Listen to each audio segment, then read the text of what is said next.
It was a dark and stormy night. Sarah was driving home from a long day at work when she took a wrong turn and ended up on an old, deserted road. She knew she should turn back, but her phone's GPS was malfunctioning, and she couldn't get a signal.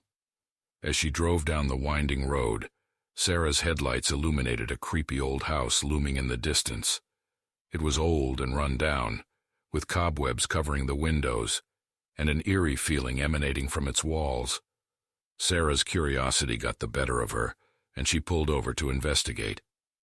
As she approached the house, she heard a strange noise coming from inside. It was a scraping sound, like someone dragging a heavy object across the floor.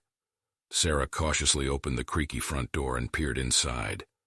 The house was empty, but she could see that it had been recently lived in. As she made her way further in, she noticed a strange smell, like rotting meat. Suddenly she heard a loud thud coming from upstairs.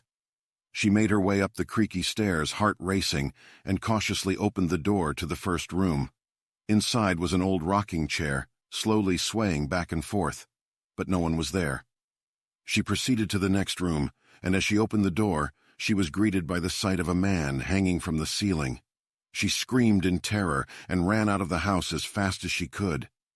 As Sarah made her way back to her car, she noticed a strange figure in the shadows.